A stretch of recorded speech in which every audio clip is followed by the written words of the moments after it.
น้องซื้อเทาเย้ว่างมาให้วิทยาวิชาคอมพิวเตอร์ของอาจารย์ขั้นตอนที่หนึ่งเข้าไปที่ไฟล์เข้า New ใส่โตโป้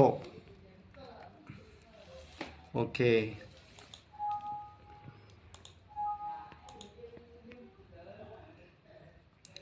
สกิล1:1000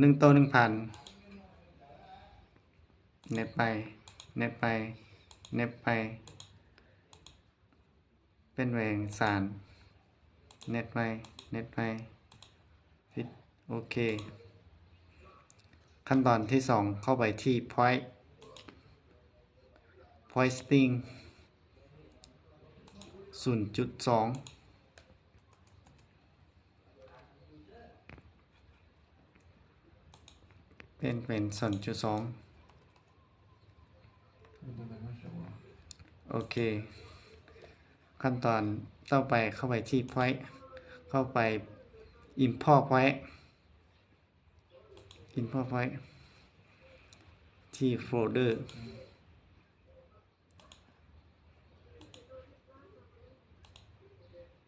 ออกพื้นไปโอเคโอเค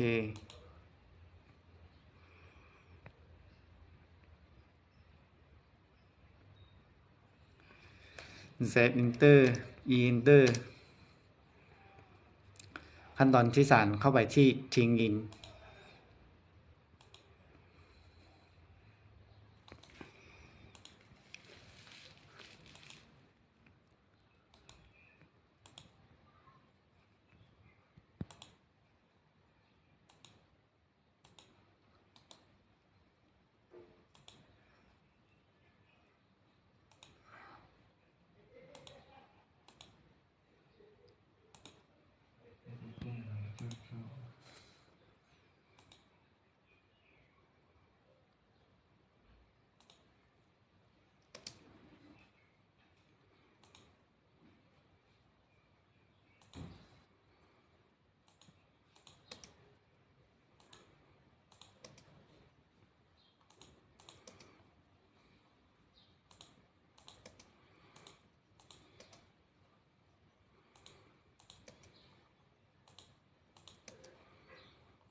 สเตลออกมา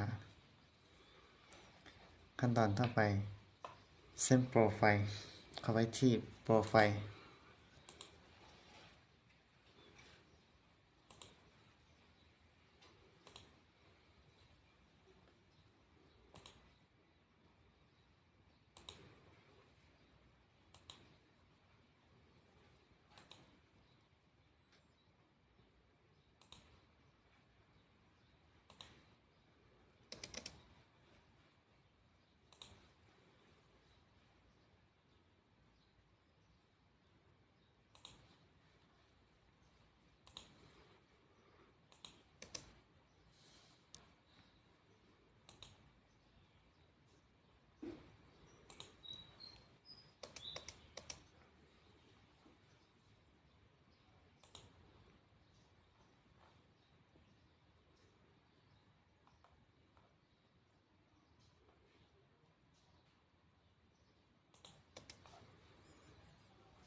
ได้แล้ว